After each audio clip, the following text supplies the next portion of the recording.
The Trump administration is doing damage control as Congress inches toward passage of a massive spending deal. Do.As the president's most contentious demands. Less than 48 hours after the funding bill's release, White House Budget Chief Mick Mulvaney is forcefully working to reverse the narrative. Democrats emerged as clear victors, and President Donald Trump is touting the legislation as delivering on his core campaign promises. The Dems were trying to take credit for a win. That's fine, Mulvaney said Tuesday, in his second briefing with reporters in just over 12 hours. The truth of the matter here is that what happened is the American people won, and the president negotiated that victory for them.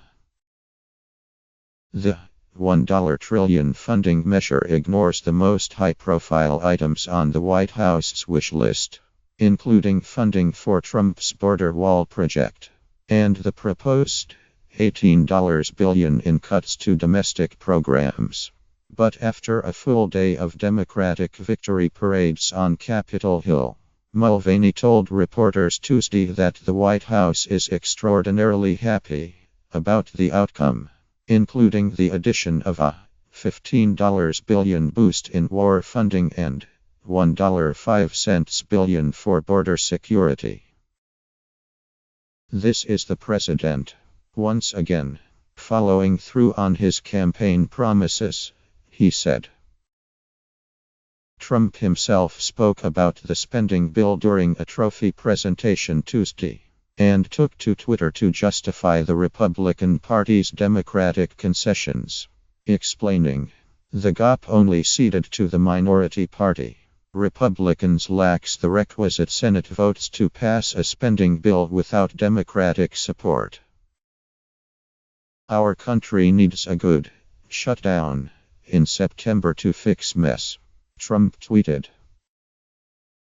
An hour after that tweet, Mulvaney accused Democrats of trying to spur a shutdown on the spending bill Congress will consider this week. Really? The bottom line is this: when it comes to what the Democrats didn't get, they didn't get what many of them, including many in their base, wanted. They wanted a shutdown, Mulvaney told reporters. They wanted to make this president look like he did not know what he was doing, and he beat them on that at the very, very highest level. They were desperate to show that we were not reasonable, and we completely destroyed that narrative by negotiating this deal. This is a huge win for the president. Mulvaney said he thinks Trump's success on the spending deal scares many on the left to death, and has driven Democrats to claim victory, when the real winners are the American people and the president. His priorities are funded. The government is funded. And he's proving he can bring the town together in a way not only allows him to lead but also to govern in a sound fashion, Mulvaney said. The press call Tuesday morning was the director's second, and much more energized, attempt to rebrand the omnibus in the president's favor. In a press briefing Monday evening, Mulvaney described the package as a really solid bill. Marked a really good deal for the administration. During negotiations, the former South Carolina congressman faced an uphill battle to assert any of Trump's priorities in the spending bills, which were largely written before the president was elected. The budget director's own experience voting against spending bills further complicated negotiations, lawmakers and aides have said. Democratic leaders have complained that Mulvaney kept them out of the talks, breaking the usual precedent and making calls only to GOP leaders. In a departure from his stance as a congressman, Mulvaney is now celebrating the inclusion of billions of dollars in extra defense money, as well as cheering the fact Democrats did not insist on a dollar-for-dollar match in additional defense. and non-defense spending. We broke the parity system, he said. In fact, we broke it in such a way, almost defies logic. The Democrats would allow us to have such a huge win. Mulvaney noted that the legislation does not guarantee continued payment of Obamacare subsidies, that the $295 million in assistance for Puerto Rico comes from unexpended funding, and that Democrats didn't get a penny for renewable energy subsidies they sought. He added that the legislation funds a school choice program, that Democrats did not succeed in inserting language related to firearms, and that the measure would bar federal money from being used to fund abortions, despite the fact that it does not stop the flow of cash to Planned Parenthood.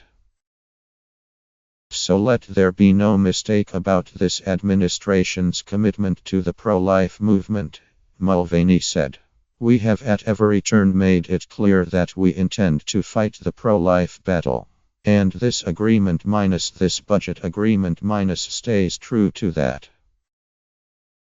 The budget director also noted that the measure extends health care benefits for retired coal miners, a highly publicized priority for Sen.